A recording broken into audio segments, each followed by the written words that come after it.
Good evening, everybody. It's 6:30, so I will make a start. I see we've got 27 keen viewers signed on. I think we are expecting a few more, but we'll get cracking anyway. So my name's Alan Moses. I am training manager for Area 6. I'll be leading the webinar tonight, which is training workforce CPD for the new course Acquaint. Just a little piece of information which will hopefully help in terms of your feedback. If you hover over the left-hand side of the screen, you should see a pop-up come out which enables you to use the group chat function. If you click on the top left blue box, it should open up the group chat on the right hand side of your screen. That then enables you to put in any questions or any chat messages that you may have as we go along. There'll also be some colleagues manning the hot desk, if you like, who will be able to answer those questions as we go along. What we would like is for anybody who is on to sign in using that system, just to put your name and your RFU area, i.e. area 1 to 6, just so we can keep a log of who's on. The session will hopefully take around about 30 to 45 minutes. We'll be covering a number of areas, which will be the new refereeing qualification, the new coaching qualification, and it's obviously supported by what you've already done with the online forum on the Google group, Google community. There will obviously be questions that you have following this. What we'll hopefully do following is provide links to your local area training manager where you can follow up with questions, and there will also be opportunities to obviously work and deliver on course. So let's get cracking. The rationale for change is no different to what as you saw on the Google group. The landscape of the game has obviously changed with age grade rugby modifications, and the coaching product. The coaching product that we've worked so far. The coaching product that we've worked so far was seen as not quite fit for purpose. So we look to amend the products that we offer. They've changed to 2 titles: England Rugby Coaching Award, which is pitched at the equivalent of UKCC level 2, and England Rugby Refereeing Award, which will become a qualification as has previously been discussed. The qualification criteria, there will be no level 1 qualification, and a few people have asked why.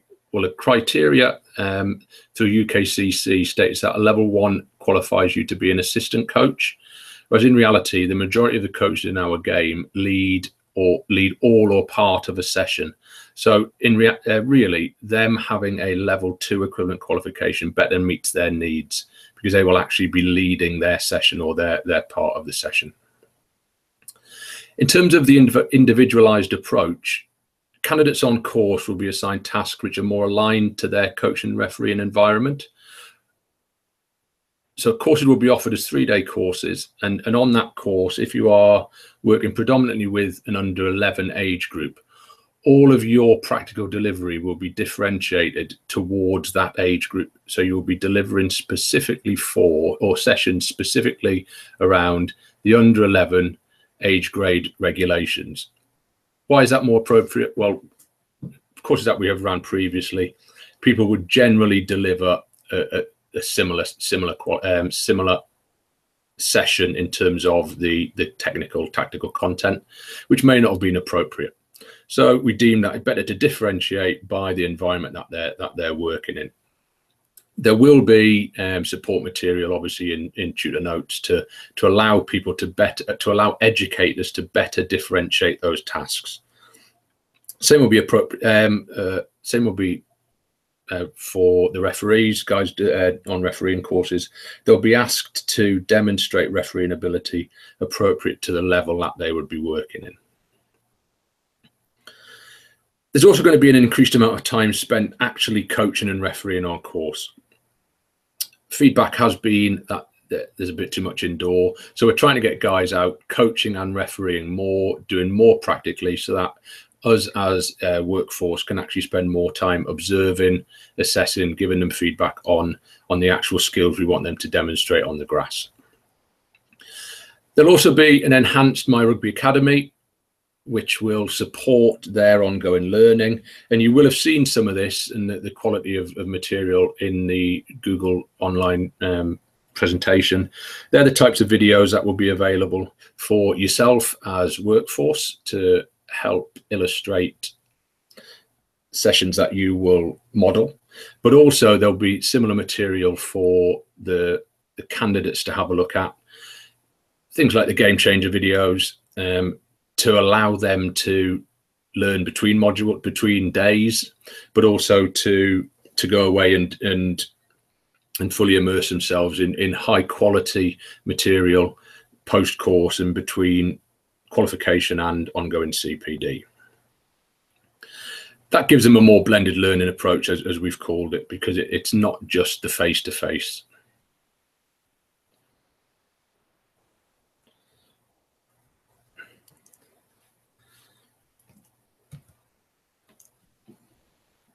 So we'll make a start with the England Rugby Refereeing Award. As you'll have seen by going through the online material, there's less of a change in terms of the layout and the course program.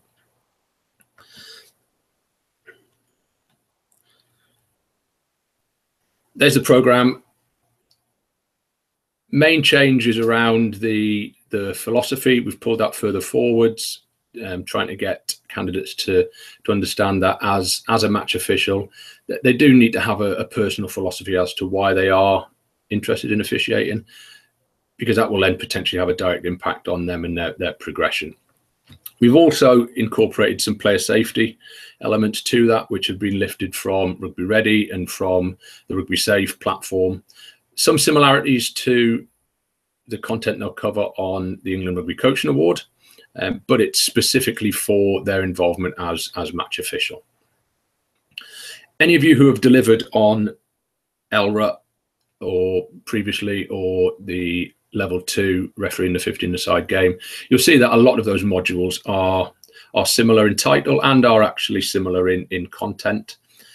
But we've tried to, as previously stated, we've tried to give more practical opportunities for the candidates to referee, be observed refereeing, and to receive feedback on their refereeing, which is obviously the main thing we're looking for.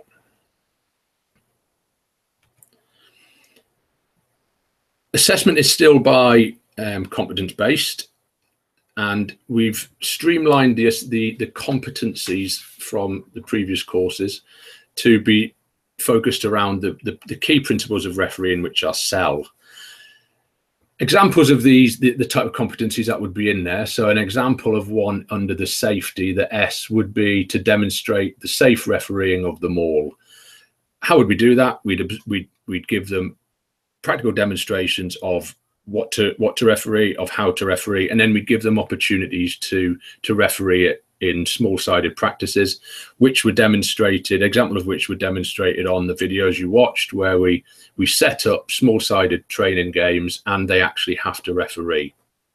There will be more supporting videos for you as workforce as to how to set that up.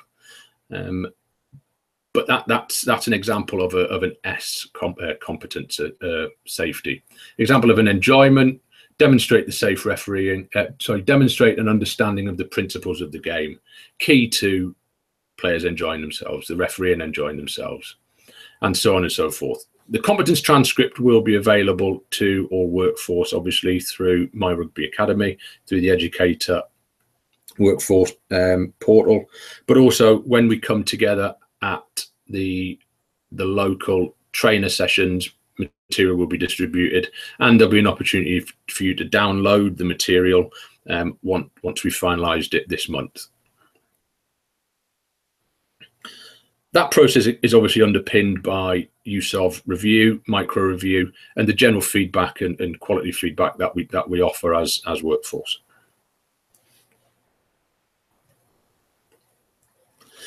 The practical that they're involved with on course, as you can see, very similar to the current offering. 4 key areas. The initial one around the how-to, safety, communication, and positioning. Then support a little bit around materiality and advantage. Then we go into the key technical skills around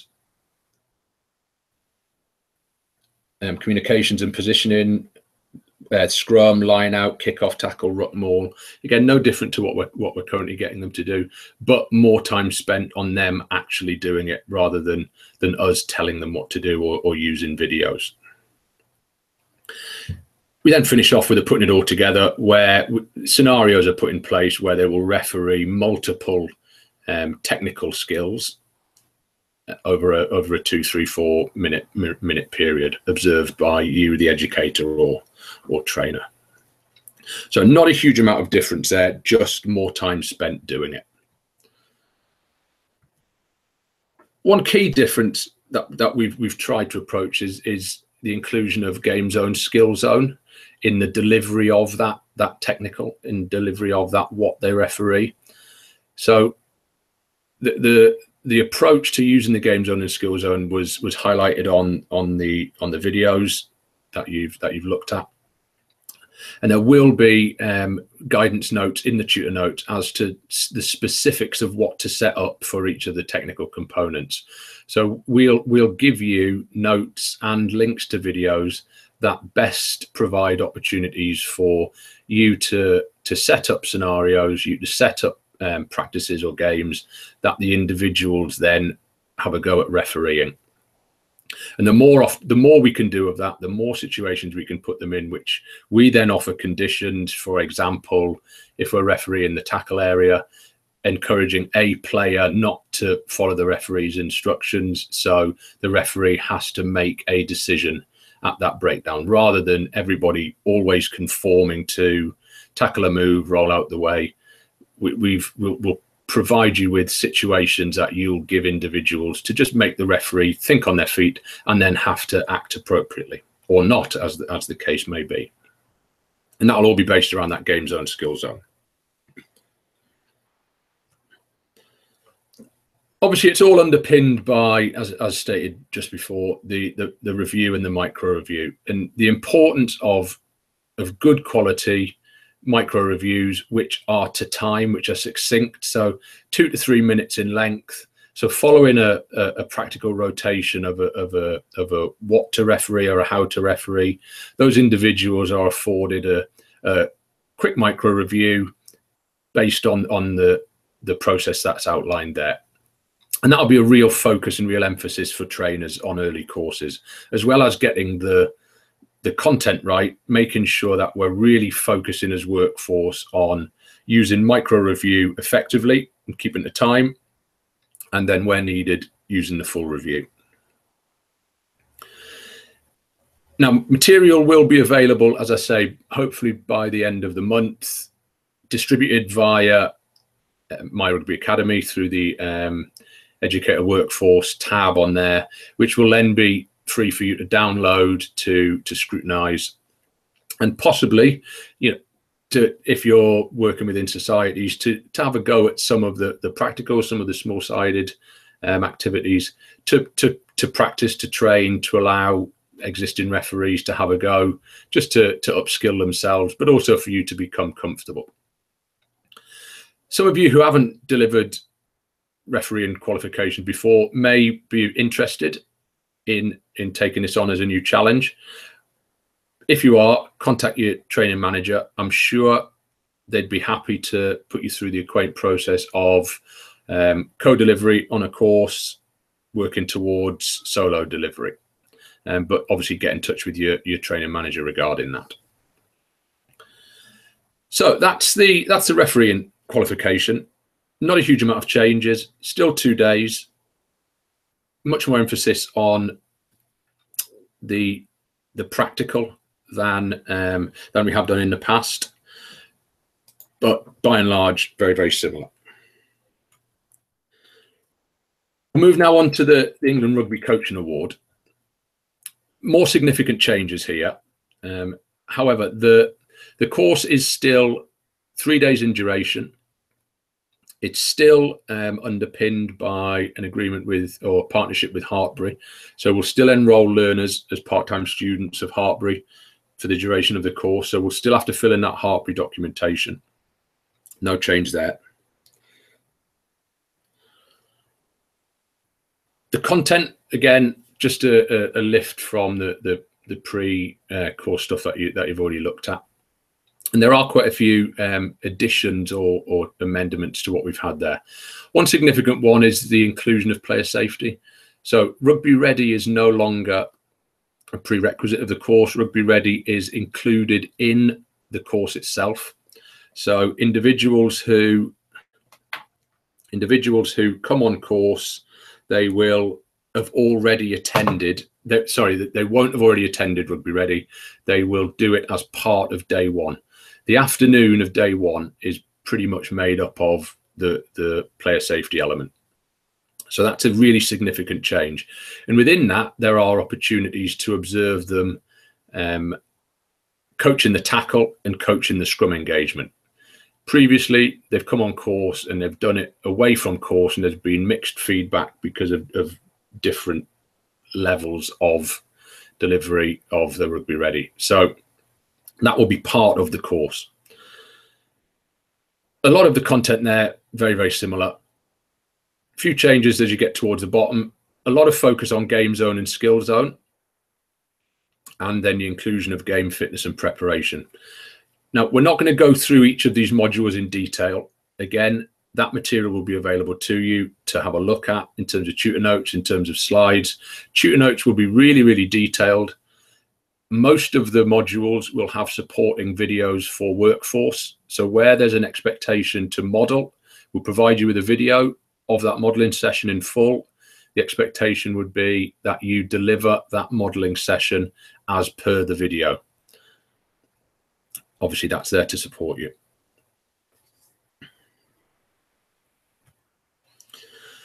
Still competence-based.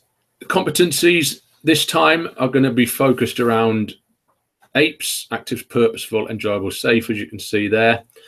And there are much less competencies for you to sign off as an educator or trainer. An example of some of these competencies, for example, within active, ensure participants are active quickly.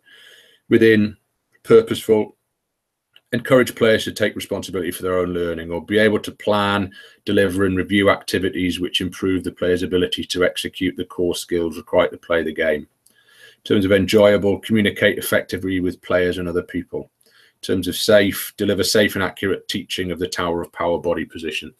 So we've really tried to make them as appropriate as possible to what we want coaches to deliver in the field. We want their sessions to be APES, so therefore we're going to assess them against competence linked to that APES. One side of A4, so we've significantly reduced the number that they would be getting signed off. The way we differentiate tasks, everybody will still be expected to achieve all of the competencies, but the differentiation occurs in the tasks they use to achieve those competencies. So somebody who attends the course who is coaching under 10s will be expected to deliver a significantly different series of sessions to somebody who attends who is a coach of under 18s or a coach of seniors. We'd expect them to deliver sessions that are appropriate for the environment that they are working in. Feedback was always, well, the sessions are quite similar. We don't know if that coach was delivering at an appropriate level. So we can really, as workforce, start to stretch coaches on course according to the environment that they're in. We wouldn't expect coaches to dumb down. If a coach is coaching seniors, we wouldn't allow them to, for example, say, oh, I want to deliver an under 11 session. We'll give them a task appropriate for the environment that they're working in.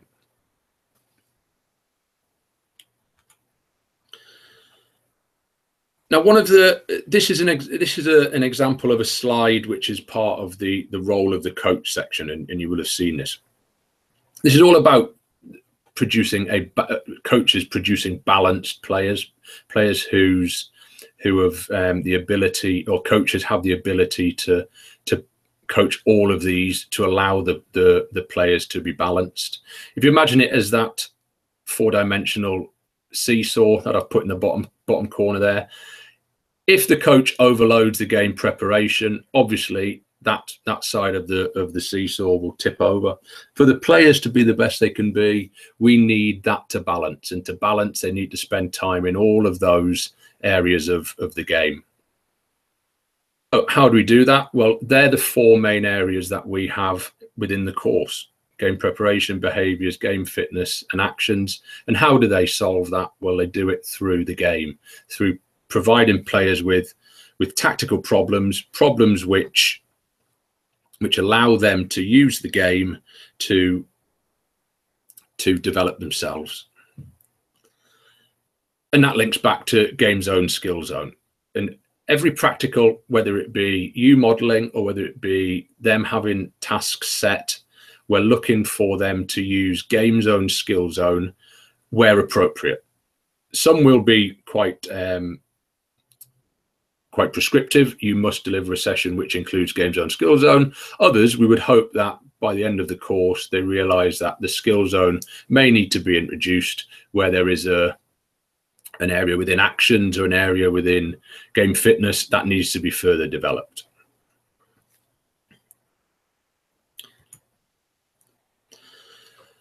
Within the game zone area, as previously discussed, the game should be at the center of any planning. We'll encourage coaches to follow this game zone cycle. As you can see, this slide may be developed slightly so that the picture looks a little bit less clunky, but this is the process is as. Start by setting the purpose of the game. For example, the game is around go forward, so that's the principle of play. Then let the players explore and discover by playing, hopefully finding creative ways to solve the problems set by the game. Then, as the coach, take feedback from the game and apply conditions as appropriate. An example of which may be change the rules of the game, change the rules maybe to make it easier because they're struggling, maybe to make it harder because they're finding it easy. And then the skill zone is used to help solve the problems that were set within that game zone. So the skill zone may be used to overcome some handling problems, or the skill zone may be used to overcome some kicking issues if that was one of the focuses. In the past, we haven't given them a planning cycle to follow. We've just kind of thrown them the game zone and said, have a go.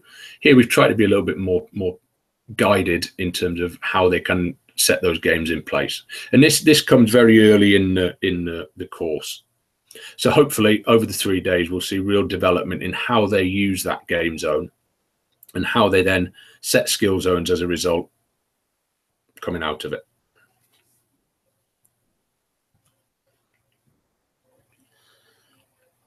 Similar to the refereeing one, as you can see, and that link goes all the way through the course, always referring back to, and as modeling sessions, we'll model game zone, transition to skill zone. We'll always look to refer back to this to get the coaches to reflect back on how they've used it, how they could use it, how we used it, because we see it as crucial in the development of the player.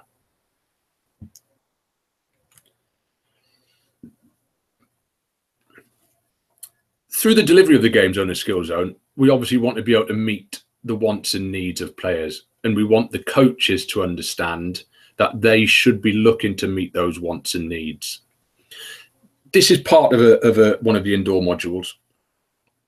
Similar sort of exercises we've done previously on the coaching a 15-a-side game. But the coaches hopefully will understand that this is why we use game zone, because what the players want is left-hand side. What we need to provide them with is right-hand side. And how do we best do that? Through the use of games.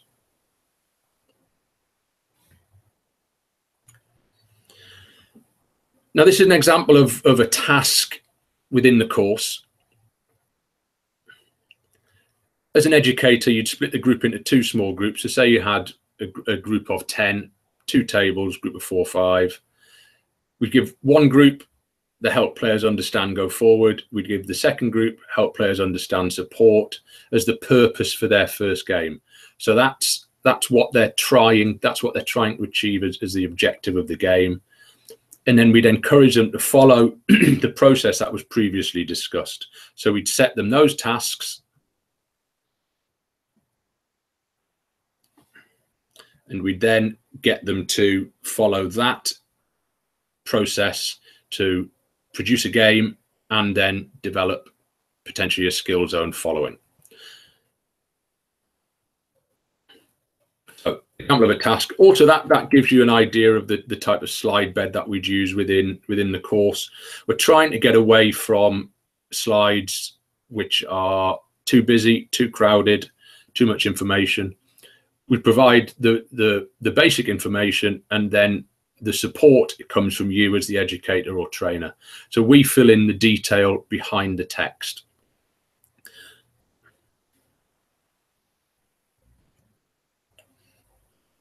This is an example of a home study task. So this is a task at the end of one of the days. As you can see, again, fairly prescriptive. The candidate workbook is laid out much more intuitively, lots of space for them to make free fill notes rather than us being prescriptive and saying they've got 2 lines to fill in on task X. Lots more space for them to free fill. Lots of templates for them to use for session plans, for them to use as health and safety check sheets. So loads and loads of space for them there. Lots of space for them to draw, picture, game zones, skill zones. And they would then come back on day 2 and deliver this 10-minute extract as part of their practical, as their early practical.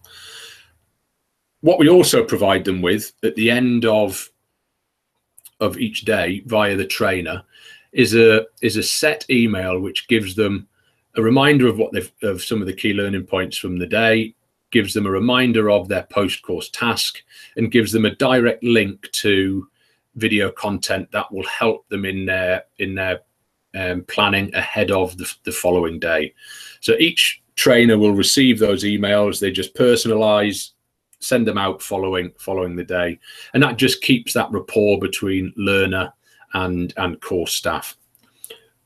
We find that from the pilots, we found that to be really, really powerful, because some coaches who have maybe been a little bit weaker have engaged or re-engaged with the trainer. Others have found the support material really, really useful, but also it takes them directly to it, so they don't have to spend time wading around within England Rugby or My Rugby. It's there for them, nice and easy.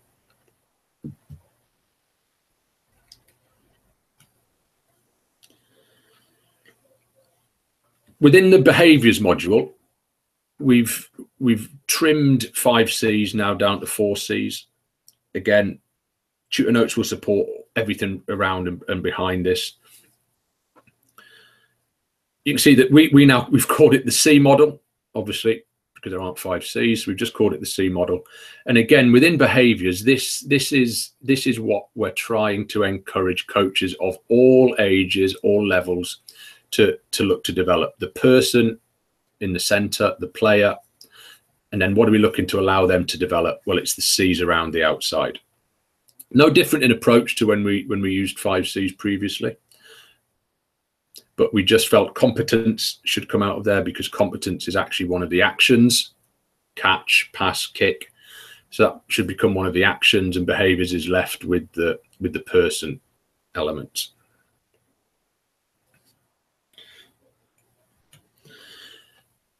Game fitness and preparation. There's a little bit of modelling in there where we model some of the agility, balance, coordination, some of the cell principles around movement, around player movements and skill acquisition. So there will be some modelling in there. Again, supporting video will be provided for that modelling session, and some opportunities for them to do a little bit of micro coaching within that session.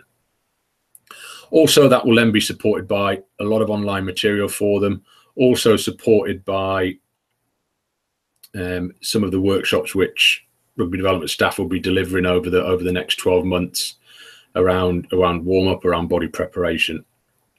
But that's something which we haven't spent a huge amount of time in on the current level 2. So just feel it's fairly important that we introduce that in there also. An example of a task which will come out of that is something as simple as this. So as you can see, what movements do rugby union players make during a game? Into groups, we may group them slightly differently here. We may group them rather than a mixed group, we might group them so that they're in age-specific groups. And we just get them to try to identify the movements that they would actually make, which we can then link to the movement development patterns that we'll have discussed on course.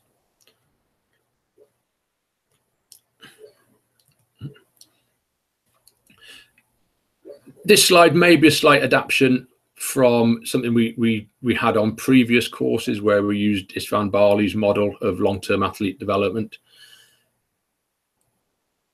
Really, this looks at everything we try to encourage as a sport, where our early kids pick up and explore through to our more experienced players maintaining. But what we've also found is that some coaches will identify that because of the age group they're involved with, they may be involved with coaching in the female game. They pick up a lot of players who are at the explore level who actually are of an older age. So the images may not fully represent the word above, and that's a good discussion point. That some coaches, depending on the environment that they're within, may have to work with people who are at the explore stage of game fitness and preparation as an adult. And how do they do that? And that just becomes good shared learning.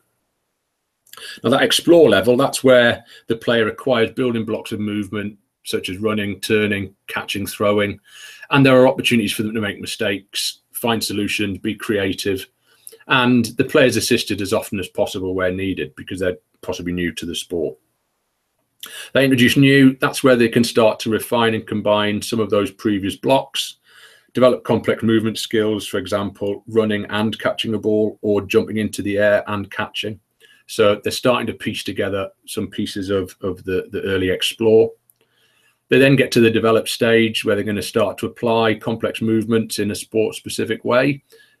For example, they may catch and pass while under pressure from an opponent, or they may jump in the air and catch the ball while under pressure from somebody else in a similar situation.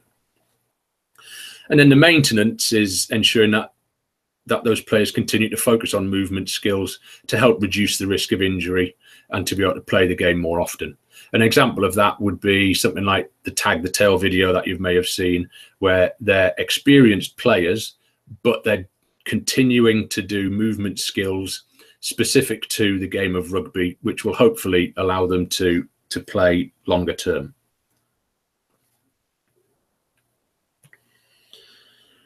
Another inclusion is around cards. Now, you may have seen this through some of the professional rugby stuff which is going around to academies.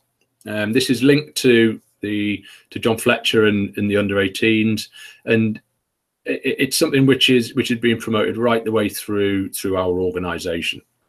Now, cards, as you can see there, creativity, awareness, resilience, decision-making, self-organising. And this is what England Rugby wants to use to develop players who will continue to play and help the game thrive, whether it be developing it or at elite level. And as we're trying to emphasise that as coaches, they've got a really critical role to play in helping players achieve this.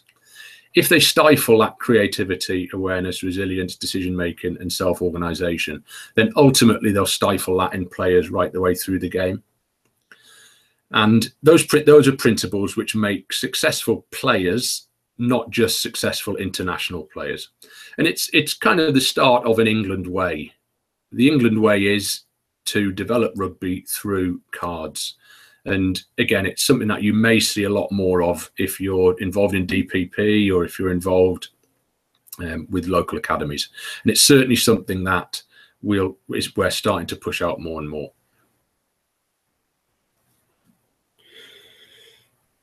Now,